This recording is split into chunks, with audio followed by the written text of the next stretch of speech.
Hi guys, can you hear me?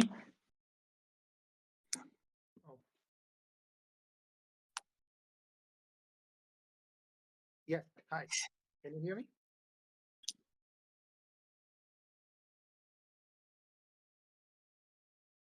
Wow, what a wonderful audience. Shall we begin? Nice. All right. First of all, my name is Arman, and welcome to the 20th installment of the Gnosis Validator Meetup. It's been 20 episodes, and I think it's a truly great achievement for us. And this is a very special episode today. We have a special guest, and the Swarm team will explain to us how to set up a Swarm node, what is Swarm node, how to set up a Swarm node, their main goals, and the project in general. Before move on to the Swarm section, I would like to share with you our latest developments in the Gnosis chain, what's going on the validator specific site.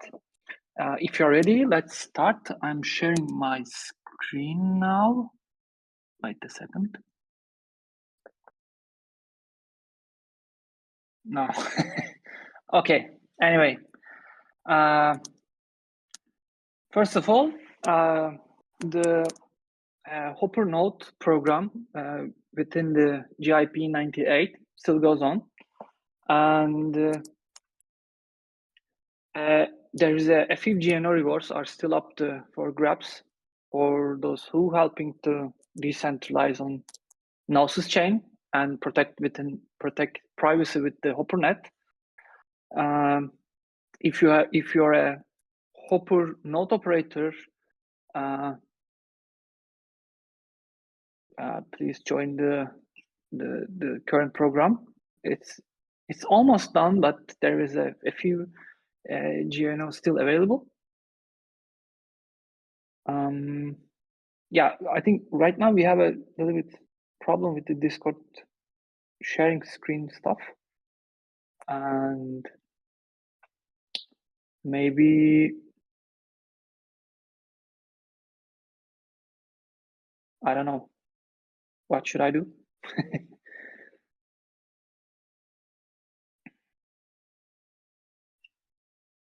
Okay, I'm continuing on the Gnosis chain updates. The second update is a Dappnode and Stakewise package. Stakewise package is available on the Dappnode. If you have a vaults on Stakewise, you can use a Dappnode. Here is their link. The another updates has come from the Obol collective. Obol team announced their latest Sharon updates. Sharon version 1.11. It is the first version of the Sharon ready for the Gnosis chain mainnet. You can see all details here, and we are still continuing our testing stuff.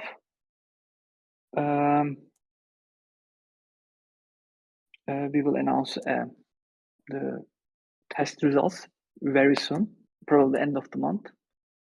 One question from Lufiar: will the Stakewise package will be compatible with the Obol DVT? Not yet, but it will be compatible after the fully implementation. Another one is a Gnosis chain staking user experience survey. Yeah, as you know, last month we conducted a survey and we asked a lot of questions to our node operators for their general experience. And here is you can see the all results, all the review with the raw data. And also we have prepared a presentation to explaining the all results. Please check it out and feel free to share your questions and any thoughts.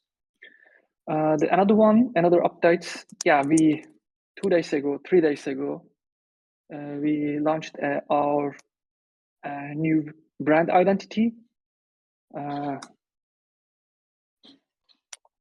It is reflecting to our legacy because, as you know, Gnosis is a huge project.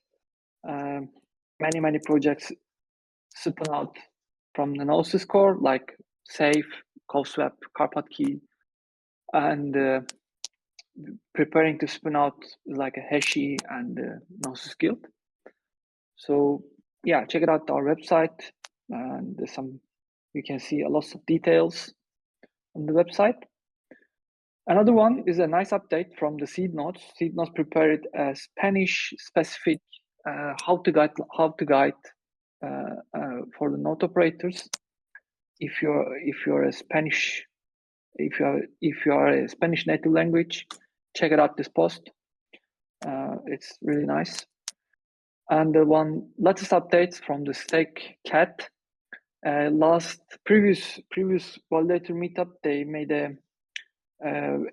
a small presentation about the Lido community staking module because of the every Gnosis node operators, Gnosis validators eligible the Lido's community staking module right now. You can see the short presentation and video here. And this is my updates, and I would like to hand over to Swarm team. And how can we see how can we share our screen right now? Maybe firstly we can talk about general stuff, and then we can show the how to use Swarm on shell scripts and Docker and the Dappnode. I'm inviting the Swarm team here. Yeah, invite to speak. And Caspar here. And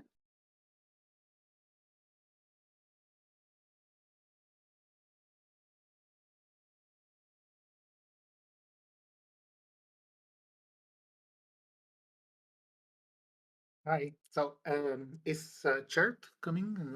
I think I'll be able to. yeah, we can hear you. Okay, great.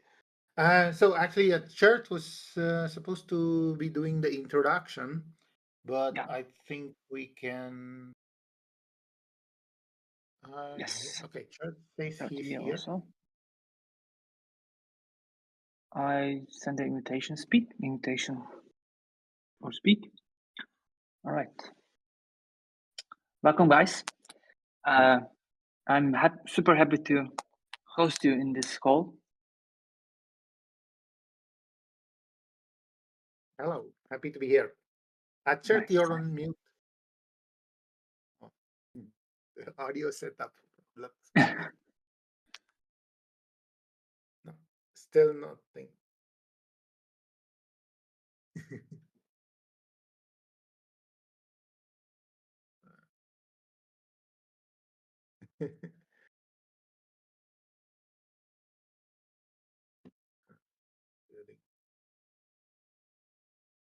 Yeah, I got actually really Discord is really amazing. Every time we see a lot of super cringe stuff.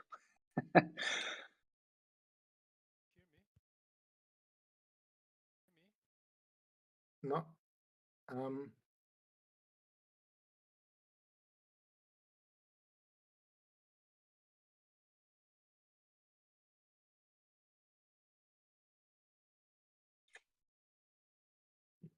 So, settings, voice and video, input device, output device.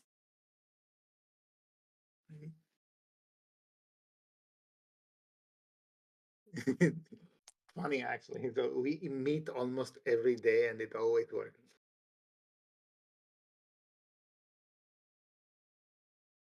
No.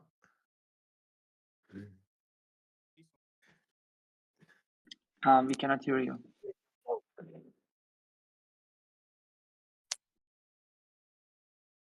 working? Exceedingly quiet. Ah.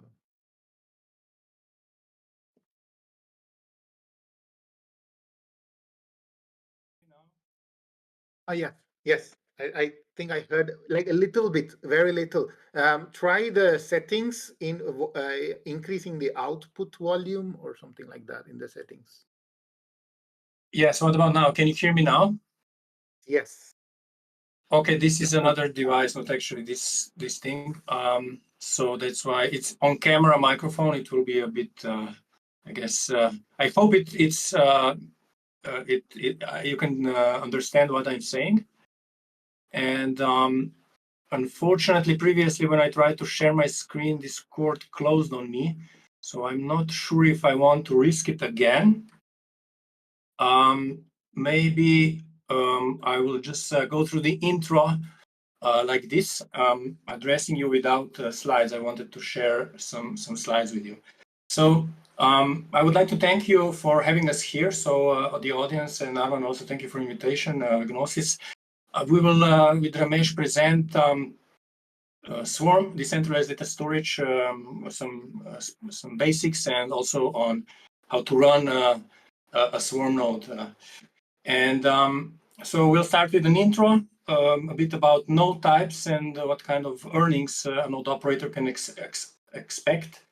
Then there will be a presentation of B running on Dappnode, some other installation options, and what is the outlook for the future, specifically the next releases and so on.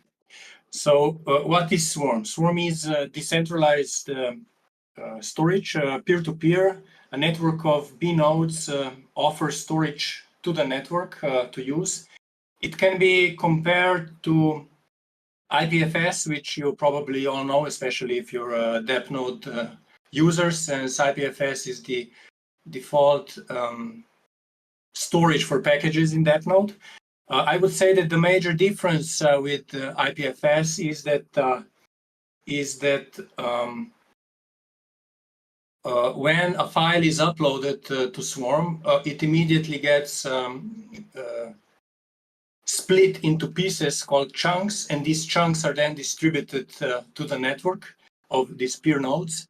And even if or when your uploader node goes offline, these chunks can still be reconstructed by other nodes to get the file back. So there are two kinds of incentive systems in Swarm. Bandwidth incentives and storage incentives. So Swarm is not free. It has an incentive structure, and you pay for storage you rent storage by purchasing postage stamps, and you pay for bandwidth by issuing checks that can be later, so this is off-chain, and later this can be settled on-chain. And the blockchain used for this purpose is the Gnosis blockchain. So there's this natural coexistence of B nodes and Gnosis nodes. I would say it goes in both directions because obviously Swarm storage could also be used by Gnosis nodes or users. So on the Gnosis chain, XBZZ is used for currency and XDAI is used for gas. So a high-level view of who the actors in this ecosystem are. So you have the data providers that upload data to Swarm. They pay for rent for this storage. This rent goes through a mechanism to the storage providers, so the node operators. Then there are the data users, which download. You can imagine them as the ones downloading data from Swarm. They pay for the bandwidth. This also goes mostly to the storage provider nodes. And of course, the storage providers themselves, which are full staking nodes. And I think maybe this audience today is interested in specifically in this role, so running full Swarm nodes. A quick a recap of the type of nodes is that we can differentiate between 4 different kinds of nodes. So you have the Actually, I can share the link to the slides, but maybe I'll just finish with my part, because then Ramesh starts, and in the meantime you can look at my slides. That would be best, I think. The ultralight nodes actually do not use the blockchain. They have a certain amount of download that they can do for free, so it's sort of a capped download. After a while, the other nodes do not want to do business, so to say, with them anymore for free. Then ultralight nodes can be upgraded to light nodes that are already using the blockchain, have the checkbook deployed, and pay for the bandwidth, and can also purchase postage stamps to rent storage. Then next step would be a full node. This is a node that decides that it will offer its storage to the network. Currently, the limitation is that each full node can offer 20 gigabytes of storage. We'll get more into details later on that. And then if you want to earn, you will have to stake with your full node, which is a full staking node. The stake is in the amount of 10 BZZ, or actually X BZZ on the Gnosis blockchain. This is also the suggested amount to stake. You could stake in theory more. And this allows you to participate in the storage incentives game, or a lottery, as it is sometimes referred to. So what can a full node operator expect as far as earnings are concerned? So the bandwidth incentives currently form a small part of the earnings. We expect that to go up as more network traffic happens on the Swarm network. So you will be mostly earning from the storage incentives. And the amount earned here depends on how much people, how much demand is for the storage, how much storage is rented, how much postage stamps are bought, and also how many other full staking nodes are present in the network, sort of competing for these incentives. So if you are a single node operator, so specifically most of the time today will be spent on addressing Dappnode users that would want to run a bnode. So this would be a single bnode. You might wait some time actually for your first win. Let me go a bit more into depth about this. So the storage lottery happens every 15 minutes, which means that the funds that were used to purchase postage stamps, a part of that funds gets distributed to the node operators every 15 minutes. And one of the storage nodes that can prove that it's storing data gets randomly chosen as the winner. So this node gets what is in the so-called lottery pot. Currently, it is around, this can be checked on the Swarm webpage. I'll share the links later. This is currently at around 42 BZZ, last I checked before this meeting.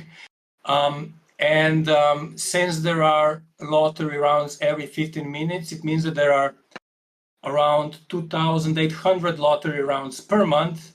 And since there are many more nodes than that, thousands of nodes, your node will on average win maybe every few months. So just to align expectations.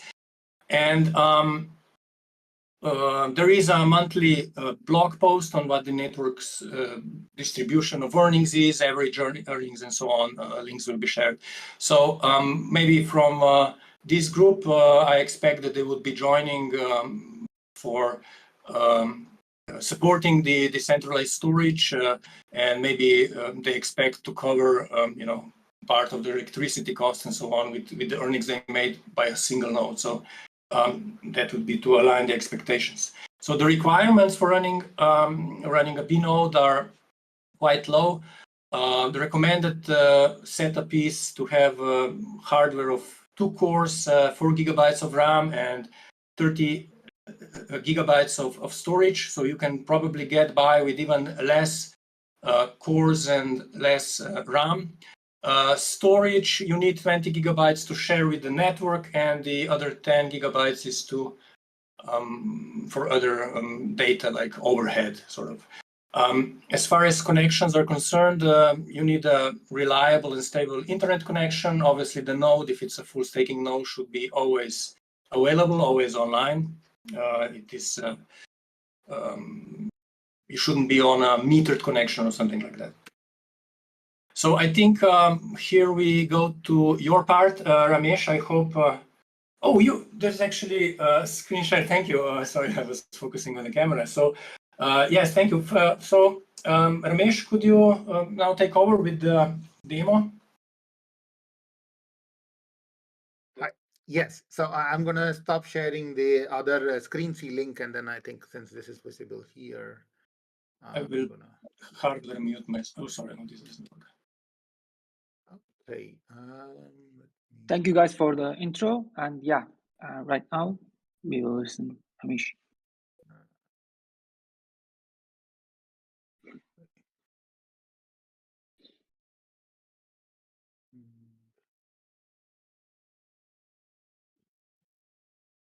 After the presentation, after the Dappnode demo, if you have any questions, if you have any thoughts, please feel free to share on the chat.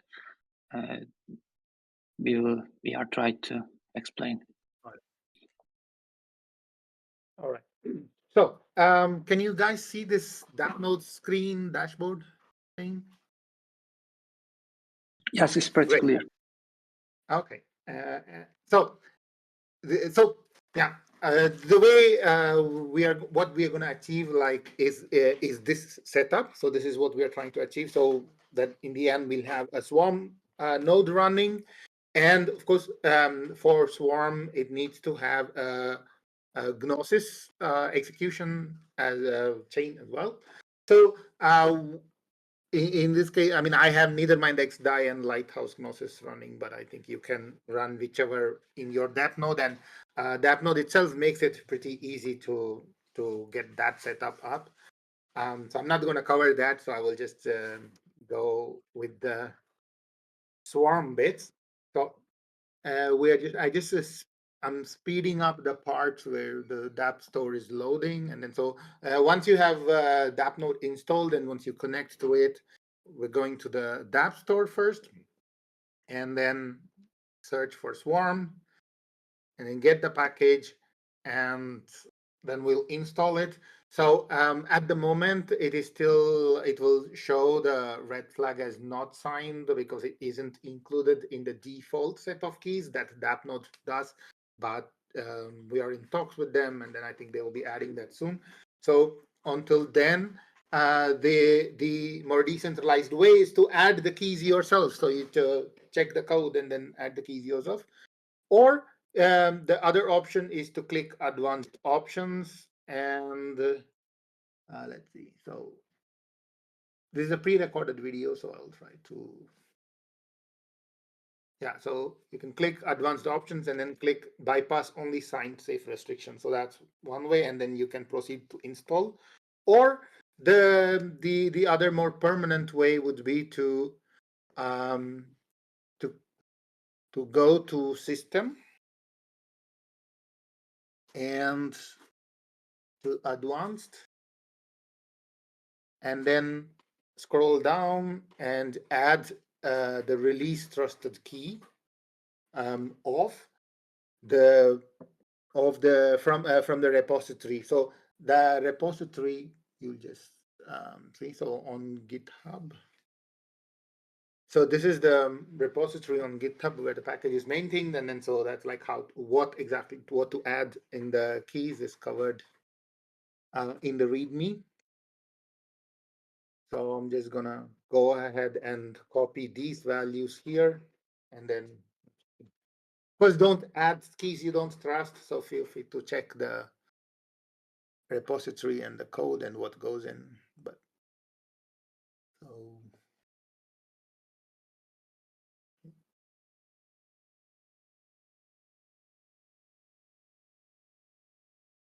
all right. So now that we added the trusted key, we can go back to our package.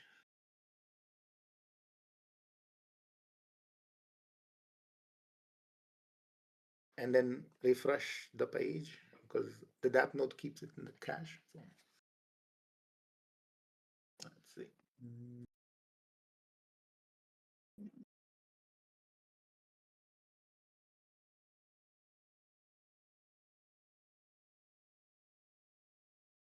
Okay, so and then now you will see that it's been signed by a known key.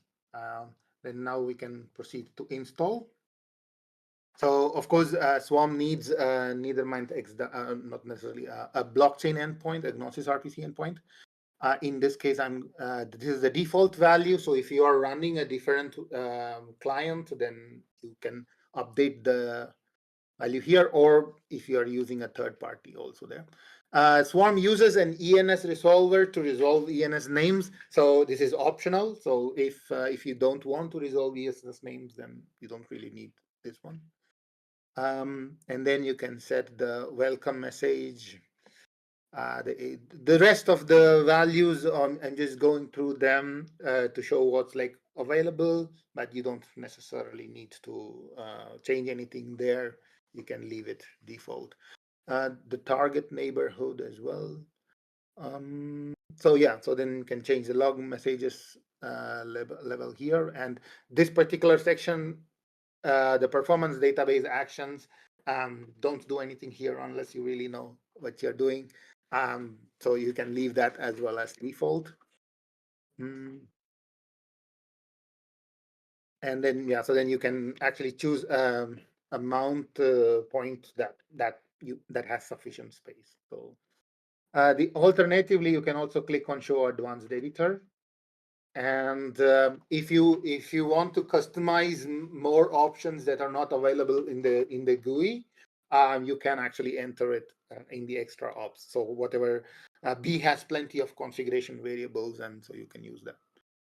So we'll just go ahead and click Submit and accept the disclaimer. This is a disclaimer from Dappnode. And then we'll proceed to install. So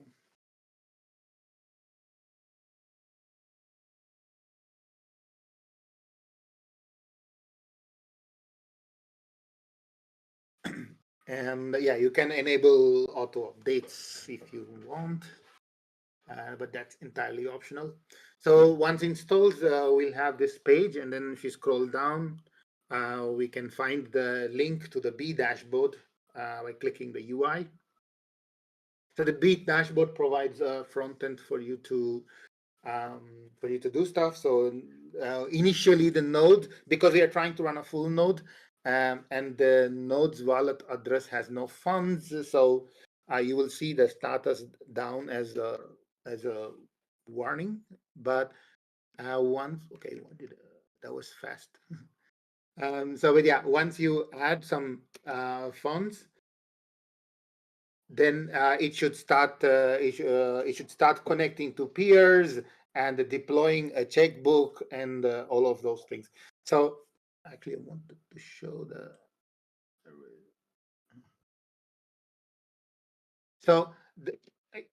that was fast. So yeah, in the account tab, you can find the node's wallet address and top it up with a little bit of XBTC and XDAI.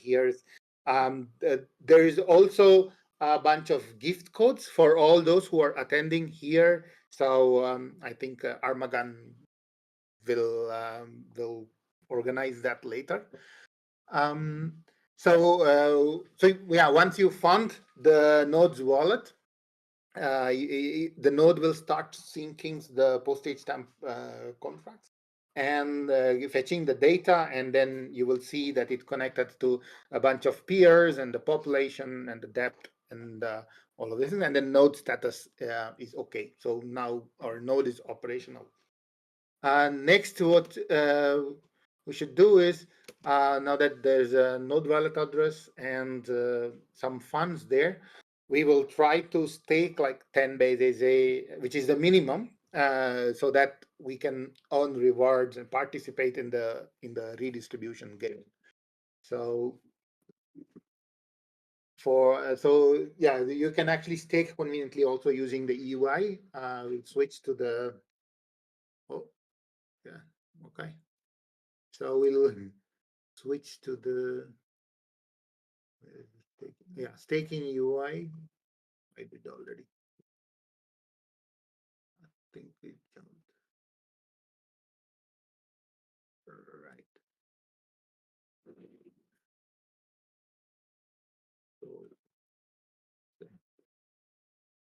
Right, so you can switch to the staking tab and then stake, enter 10, and then which is the minimum, then one, and then your node will now be staking and participating in the redistribution gain. So I'll just do a quick overview of the other stuff that is available. So Swarm uses the concept of a checkbook to keep track of the bandwidth exchange between the nodes and to pay and to get paid through these microtransactions. And so it's always a good idea to so the checkbook stamps and feeds are more important for you don't necessarily need to worry about that so much as a node operator, but if you plan to also use the Swarm node for uploading and downloading, then it does help to fund the checkbook. Although I think as a node operator also it might make sense to fund the checkbook. So yeah, and then you can withdraw and deposit to the checkbook account. So as you can see, the node's wallet address is the Ethereum address and the checkbook contract address is a separate one. So you can withdraw and deposit to and from your node's wallet to the checkbook address. If your node is participating in the network and pushing a lot of data to other nodes, then your node gets rewarded in small amounts of checks, and they sort of accumulate over time, and then you can withdraw them to your node's wallet when they reach a sufficiently large amount. And then moving on to, okay, sorry, I'm gonna fast forward here. So stamps are where, let's see.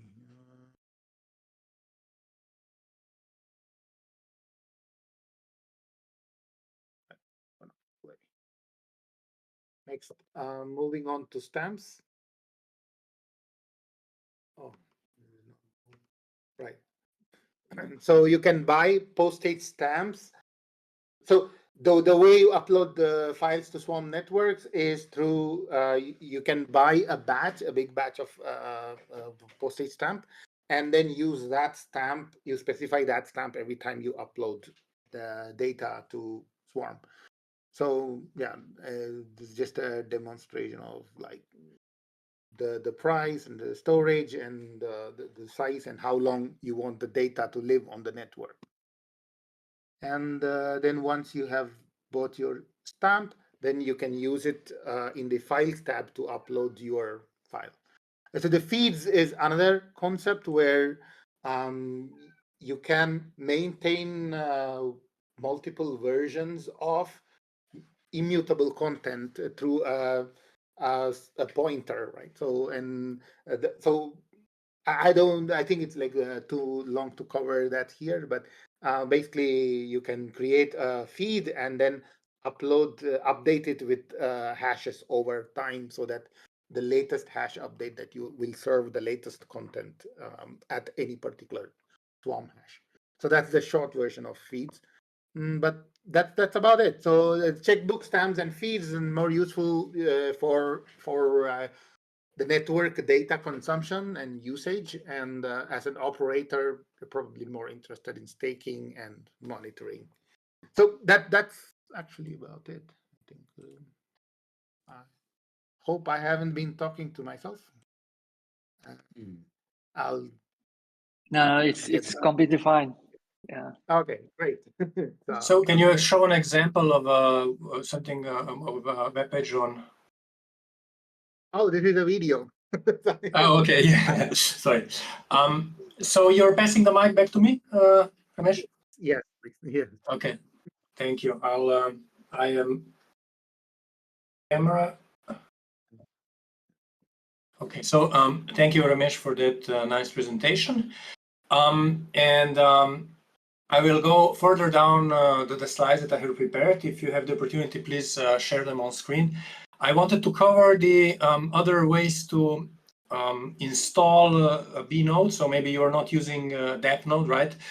There are a couple of scenarios covered in the Gnosis documentation. So how to install Bnode as a binary, so to use it as a binary. I think that one is the most generic, arguably, because you can, by setting the parameters, you can see most easily what is happening in the background.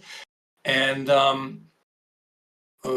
in that procedure, I would maybe alert you to a couple of things. So when you are after you, so the quick start, I'm referring to the Swarm quick start shell script.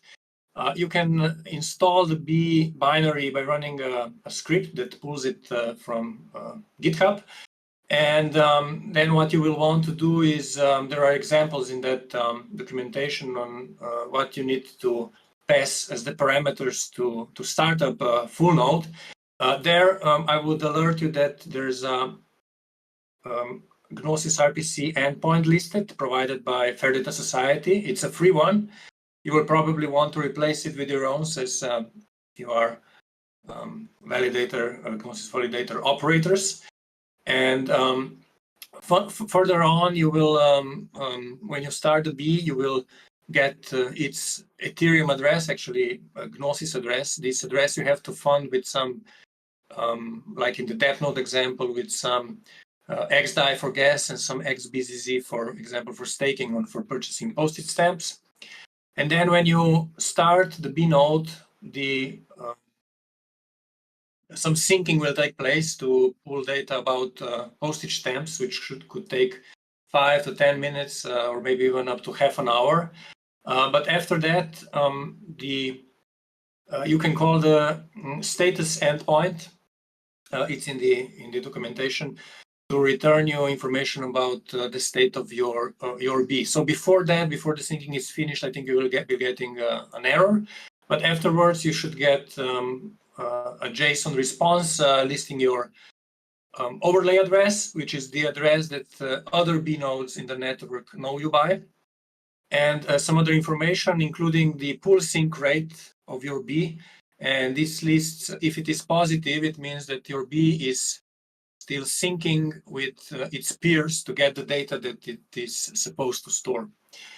And after you stake, you can use another endpoint, the distribution state endpoint, to get information if your B, how your B is participating in the storage incentives lottery. So one thing to look for is the information if the node is fully synced, if that is set to, if that is true, which means that it has synced enough data to participate in the storage incentives lottery rounds. There are also instructions on how to run Swarm inside a Docker container, and lastly, how to run with Dappnode, which Ramesh has actually shown, right? So this is on the Gnosis documentation page, yes. Going back to the presentation, slide 10, there are other options to run a B node. I think maybe the easiest one, if you just want to run a light node, so in essence, upload and download, is to use the Swarm desktop app. This looks basically the same as the interface in the Dappnode that Ramesh has shown. So it's the easiest thing. But then there are also packages for various Linux distribution and for Windows, so Debian packages, RPM, exe files. These will run, I personally prefer these because they will set up B running as a service. So if you're running a full node, maybe that is the most convenient besides Dappnode. You have also Beast, which is a toolkit for running multiple nodes on one computer, and some larger operators. If you're multiple machines, then go into something more sophisticated like Kubernetes. So the 11th slide. So this is what's upcoming. We're very excited about what's upcoming. So from the perspective of node operators, right, there are many more changes than this, but I will mention that as you remember, I said one B node can offer 20 gigabytes of storage. So this is quite limiting, right? It's like this for, let's say, maybe historical reasons. Because usually operators have more to offer, right? And if they want to offer more, currently they have to spin up more nodes, and it's quite awkward. So with the next release, version 2.3, there will be the option to use to offer twice as much storage, so 40 gigabytes, which still isn't a lot, but this is just the step to the next phases where a multiple of 20 gigabytes will be possible to set depending on how much storage you actually have, so to utilize all the storage you want to offer. And this will simplify the administration of offering more storage, and it will lower costs also. So this will lower cost on the operator side. It will be also less resource intensive from the CPU usage and the bandwidth usage of a single B node that will now be able to offer as much as several B nodes. And it will allow the total storage of the Swarm network to expand, because people will usually expectedly use this. And also the total costs for the consumers should probably decrease in this regard. So this is something very exciting that we're looking forward to, and probably all node operators, full node operators should. So this is it from my side. The last slide has links to some informational pages, but I think out of them I would say that maybe please join the Swarm Discord, where you can get support and more information. And I would probably now move to the Q&A, right, Arman?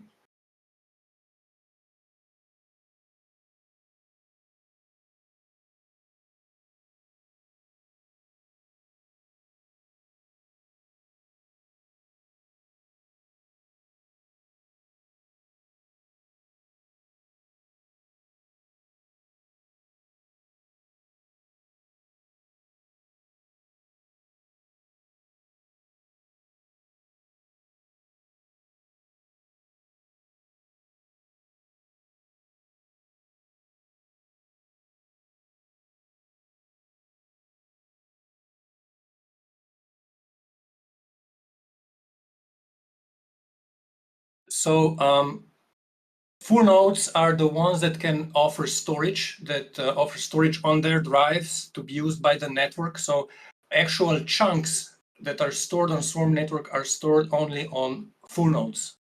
Okay, maybe light nodes can do some caching and so, but this is not their purpose. Or maybe Ramesh can correct me.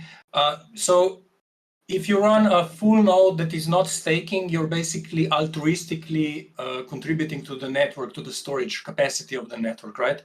So you can do that, but if you want to earn, you will stake this 10 BZZ, and then you can contribute in the lottery.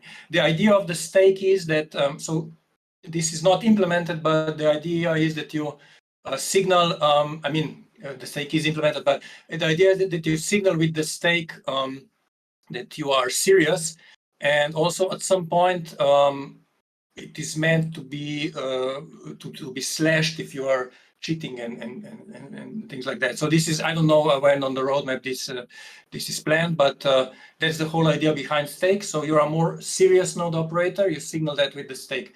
The light nodes on the other hand do not offer storage, but can still if they have a checkbook, the storage, the bandwidth incentives work, which means they pay for the bandwidth. They are not until the checkbook runs out of funds, they are not throttled by their peers. And they can also purchase stamps and upload. So they do not have their own storage. They upload directly to the network, right? So did I answer your question? And ultralight is just some a node that doesn't even have a checkbook and can just download for a certain amount of time before other peers start complaining that there's no basically money behind its request.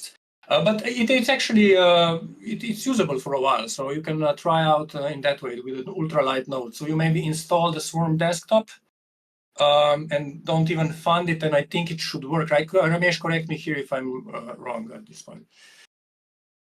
Right. So ultralight is like, it has a very bare minimum requirement. So for instance, one of our community members, the dboot, so they kind of managed to run an ultralight B node prior boot up, and then to connect to Swarm to boot an OS. Right. So in like such small environments, it's more convenient that you can run a ultralight node.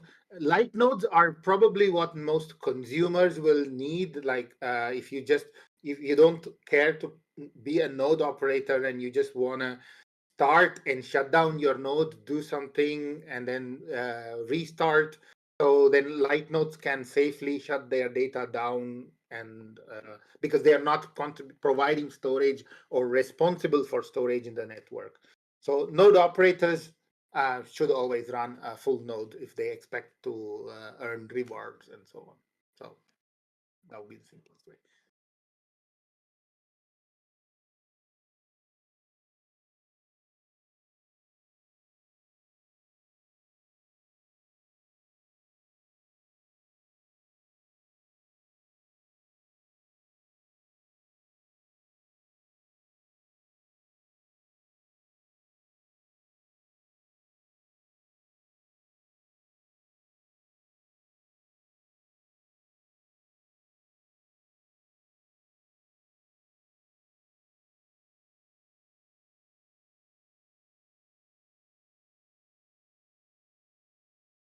So I can offer some numbers from a couple of months ago, but it really depends. So if you're running a full node, you're basically serving the network. So if somebody needs chunks that you have, you will have to pass the chunks to them, right?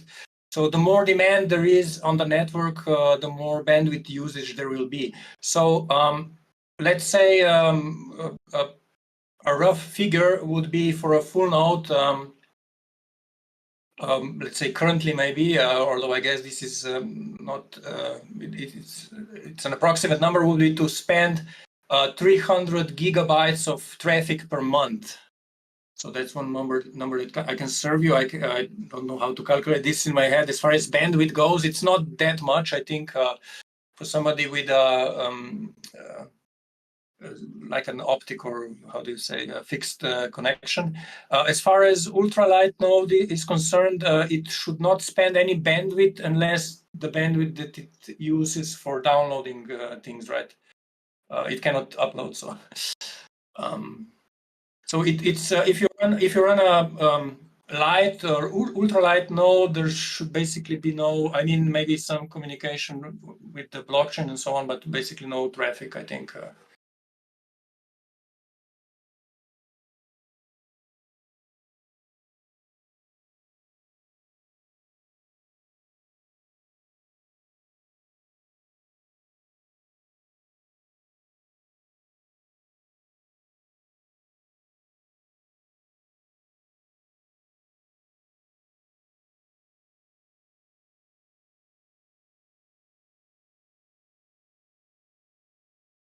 Yes, I think so. Sorry, you wanted to say something? Yeah. So I think for a typical, I think somebody says that he doesn't hear questions in the chat. I don't know that can be addressed, but I will comment on this. So I think if you have a Dappnode that was, in the sense that it was, bought from the store, that it's an actual NUC that they sell at the Dappnode page, those things are quite spec'd up. So it should be no issue whatsoever to run B on any of those. And also with currently just serving 20 gigabytes of storage, it should not take too much of your bandwidth. I mean, you should monitor how much bandwidth is spent. But later on, when it will be possible for you to share, multiples of these 20 gigabytes, maybe you fill up your whole hard drive, utilize your whole hard drive that you have unused because maybe you have a terabyte spare. At that point, I don't know, maybe it could become an issue. The bandwidth could also become an issue, and the CPU and so on. So, but I think at this stage, unless your Dappnode is already maxed out, it should be no issue to spin up a swarm node and utilize the invite codes that will be distributed after the meeting to try it out.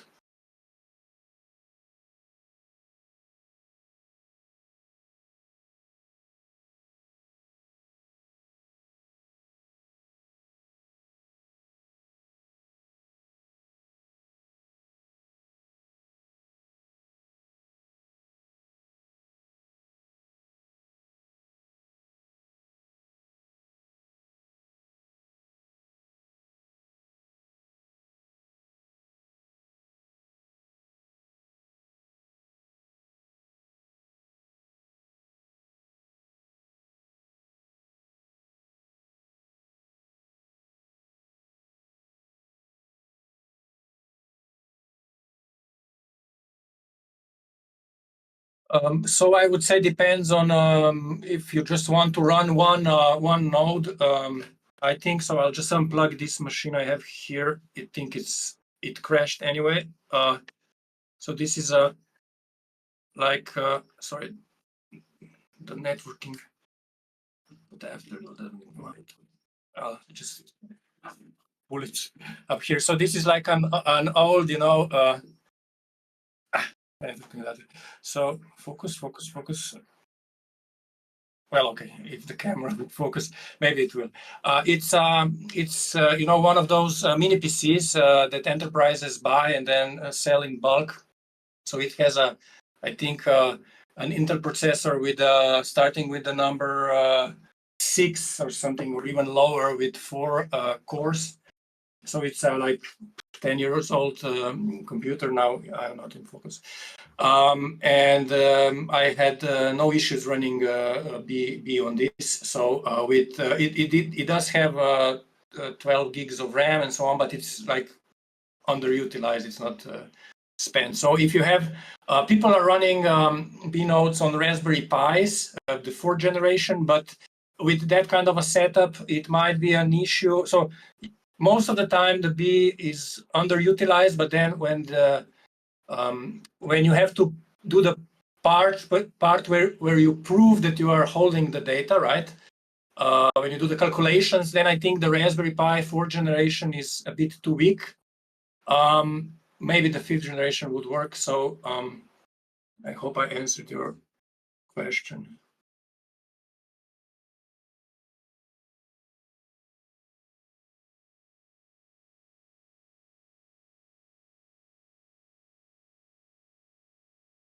So yes, so it is difficult to answer a bit this because it's quite random. On average, if you look at the current lottery pot, it's it's around 40 BZZ per win, and you would win on average every couple of months. So, but nodes come and are joining the network, and also some are leaving. So the competition is changing, and also the amount of stamps in the system is changing. So it's hard to predict that in advance. So yeah, this is the page that shows the current redistribution pod. So if your node wins right now, it would earn something like, I don't know what the exchange rate is, maybe divided by 3 to get dollars. So it would earn something like, I don't know, $12. And it would, win these $12 on average if all the number of nodes stays the same and everything, I don't know, every 3 months or something like that. But it's really, there's so much randomness in this. But the randomness could be relieved by offering more storage and playing in the lottery more offers so that you can maybe plan a more constant stream of income. So I hope I answered And also you have to, there's a way actually, I don't think it's probably on the Swarm docs instructions, where you can actually run a check if your node is fast enough to run the computations for the lottery rounds, right? So if it is not fast enough, it will also fail to produce the proof when it is actually its turn maybe to win. So that should also be checked. So I would suggest anyone to, especially in this meeting where you get these free vouchers, gift codes, to try out and monitor maybe how much you earn, and maybe discuss it also.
Yes, I personally ran a couple of nodes on Contabo.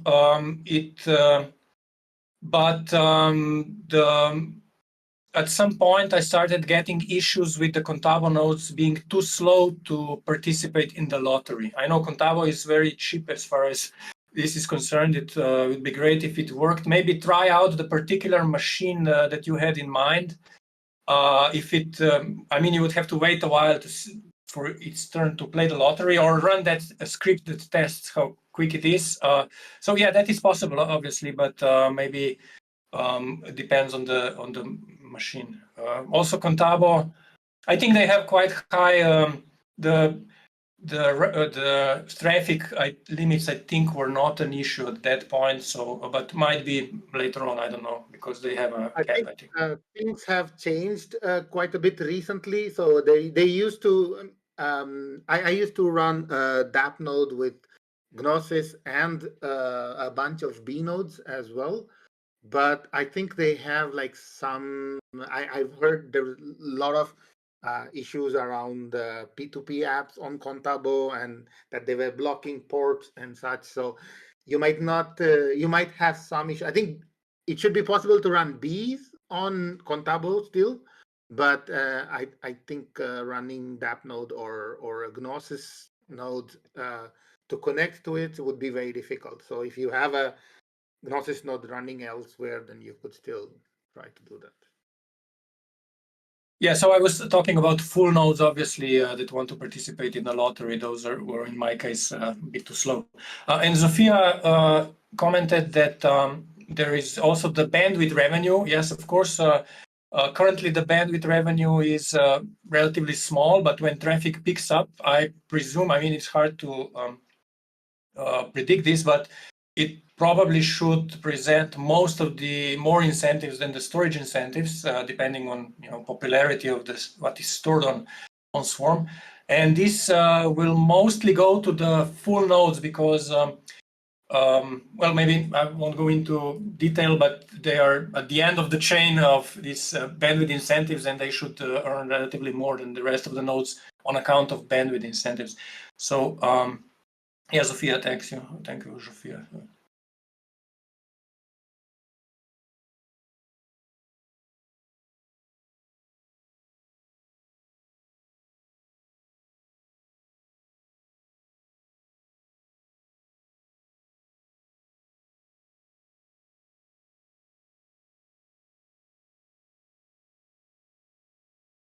Yes, it does. I mean, we didn't want to go into too much detail. I mean, it's already past time. So if we went there, we would definitely run out of time. But so within a certain, I guess I would have to give more background, but there's this concept of neighborhoods in Swarm. And every lottery round, one of neighborhoods gets chosen. And within that neighborhood, if you have more stake than the other nodes, you have basically more chance to win the lottery, the pot. But I would maybe leave it at this less. I think we had a 1 hour slotted, right? Otherwise, it could get too complicated. But yeah, the stake does increase the chances of winning.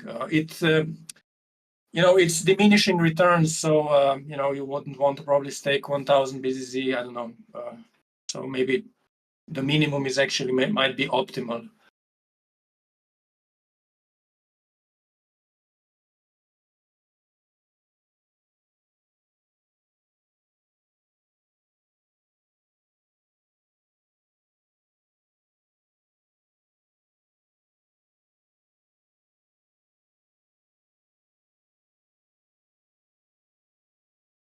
Yes, thank you for this question. So there are monthly updates.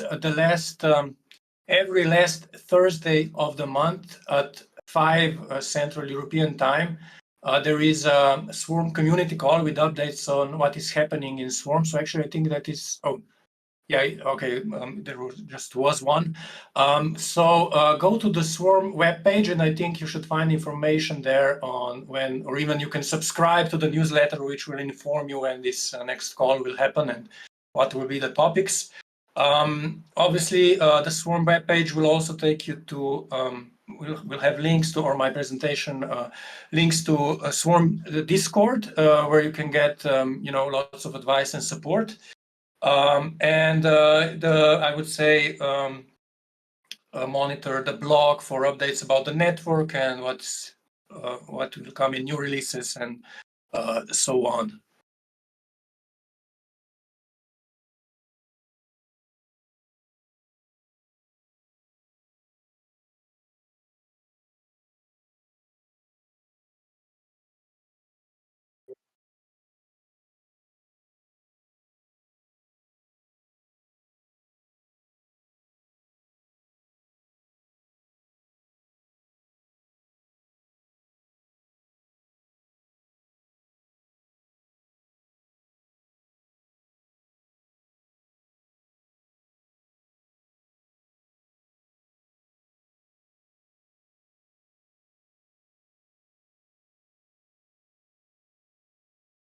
Thank you, Arman, for this opportunity. I apologize to everyone for the technical issues, and thank you for staying with us through the call. And see you later. Thank you. Team 9. We'll try to answer questions in the chat that are popping up there. Thank you. See you.